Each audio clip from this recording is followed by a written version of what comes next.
እውነት አፍቅረሽ ከሆነ በጣም ይቅርታ። ምክንያቱም እዚህ ጣጣ ውስጥ ያስገባውሽ እኔ ነኝ። ሰላም ቤተሰብ እንዴት ናችሁ? ደህና ናችሁ ወይ? እኔ በጣም ደህና ነኝ፣ እግዚአብሔር ይመስገን። ባላችሁበት ሰላማችሁ ብዝት ይበልልኝ። እንግዲህ ብሩኬ በሀይሚ ቤት ተከስቷል።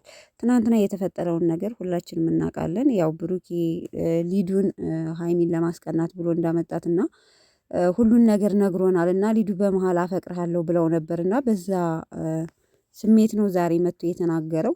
እኔ በዚህ ባጭር ጊዜ በእርግጥ ከቪዲዮ ከማምጣቴ በፊት የተወሰነ አውቃታለሁ፣ ግን እንደዚህ ባጭር ጊዜ ውስጥ ታፈቅረኛለች ብዬ አላሰብኩም ነበር። እውነት ለመናገር እውነት አፍቅራይ ከሆነ ግን የእሷ ጥፋት አይደለም፣ አትስደዋት።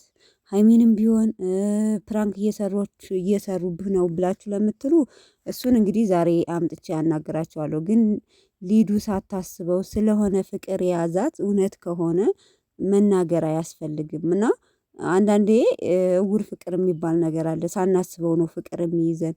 ስለዚህ እንዳትናገሯት፣ እንደምታስቧት አይደለችም። በጣም ምርጥ ልጅ ናት እና በይህ አጋጣሚ በጣም ይቅርታ፣ ምክንያቱም እኔ ነኝ እዚህ ጣጣ ውስጥ ያስገባውሽ ብሎ ተናግሯል ማለት ነው።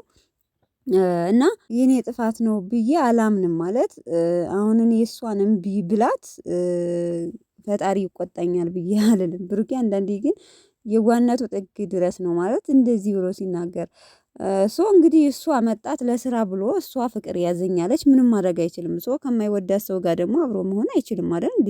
እሷ ብታፈቅረው ግዴታ የእሷን እንትን ለማለት ብሎ የእሷን አይምሮ ወይም የእሷን እንትን ላለመንካት ብሎ ግዴታ ከማይወዱት ሰው ጋር መሆን አይችልም። እሱም እያለ ያለው እንደዛ ነው። እና በጥቅሉ ይቅርታ፣ እኔ ጥፋተኛ ልሆን አልሆን አላውቅም፣ ብቻ ግን እዚህ ጣጣ ውስጥ ያስገባውሽ እኔ ነኝ ብሎ ተናግሯል ማለት ነው። እና ለማንኛውም ቤተሰቦች ሊንዳ መታ ያው ሲጠይቃት ከሀይሚ ጋር ሙድ እየያሳችሁ ነው ወይ እየቀለዳችሁብኝ ነው ወይ ብሎ ሲጠይቃት እንዴት ነው እኔ በዚህ አይነት ነገር የምቀልደው? የምቀልድ ይመስልሃል? ቀልድ ይመስልሃል ወይ የሚል መልስ ነበረ። እንዴት ማለት ስሜቴን እንዴት ሀይሚ ልታቅ ቻለች ብሎ ሲጠይቃት ኢንስታግራም ላይ ነግሬያታለሁ።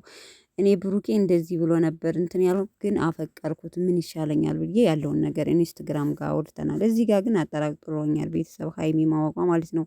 ሀይሚ ስለምታቅነው መሰለኝ፣ ለዛ ነው ራሷን ጠይቃት ከሷ እንስማው ብላ ከትናንት ቪዲዮ ስትል የነበረው እና እየቀለድኩ አይደለም። ዝሮ እኔ ብሩኬ እኔም ስገባ እዚህ ፍቅር ውስጥ ጣጣ ውስጥ እገባለሁ ብዬ አላሰብኩም ነበር፣ ግን ሳላስበው ወደድኩ። ባሳለፍናቸው ጊዜያቶች ትንሽ ቀናትም ቢሆኑም ወደድኩ። እኔ ምንም ማድረግ አልችልም። ስለዚህ ሀይሚ የራሷን ህይወት ጀምራለች። የኔ ስሜት እኔ ላንተ እንዳለኝ ስሜት አንተ ስለምን አይኖርህም የሚል ምላሽ ነበረ። ብሩኬ እኔ ላፈቅርሽ አልችልም ነው ያላት። በቃ በተፈጠረው ነገር እዚህ ነገር ትገቢያለሽ ብዬ አላሰብኩም። እንዴት ሰው ልጅ እንኳን 2 ዓመት ተቀምጦ ላያፈቅር ይችላል? ብዙ ነገር ካሳለፋችሁ ስንት ላይፍ ካሳለፋችሁ በኋላ ነው እንጂ እንደ በአጭር ጊዜ ውስጥ ፍቅር እኔ አይቼም አላቅም። ግን ከሆነም ደግሞ በተደጋጋሚ ይቅርታ ሲላል ነበረ። እሷ ግን ከማልቀስም ደርሳለች ቤተሰቦቼ ማለት ነው። እና ያለው ነገር እኔ የማልወደድበት ምክንያት ምንድነው ነው? እሷ በቃ ውደደኝ ነው፣ በቃ ሀይሚን ትተህ ውደደኝ እንደማለት ይመስለኛል።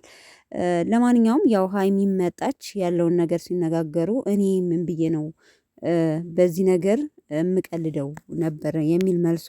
እንደ ሴት ልጅ ነገረች፣ ቴክስት አረገችልኝ፣ አፍቅሬዋለሁ አለችኝ።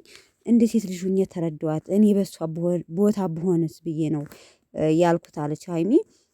በቃ ማድረግ ያለብህን እዚህ ጣጣ ውስጥ አንተ ነህ ያስገባሃት፣ የምታወጣትም አንተ ራስህ ነህ። እኔ ምን ማድረግ አለብኝ? በቃ ማድረግ ያለብህን ራስህ ታውቃለህ።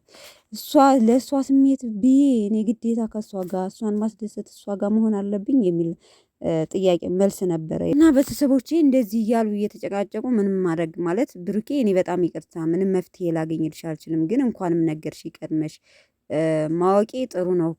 እኔ ነገሩን የገባንበትን ነገር ሀይሚን ለማስቀናት እንደሆነ ይዤሽ መጥቼ አንቺ ሌላ ነገር ውስጥ በመግባትሽ አዝናለሁ፣ ግን ምንም ላደርግሽ አልችልም። ስለዚህ እኔ ደግሞ ከማልወደው ሰው ጋር የሰውን ስሜት ተረድ ማለት እንትን ለማለት ብዬ አልቀጥልም። እኔ ምን ስለሆንኩ ነው የማትወደኝ ነበር የሊዳ መልስ።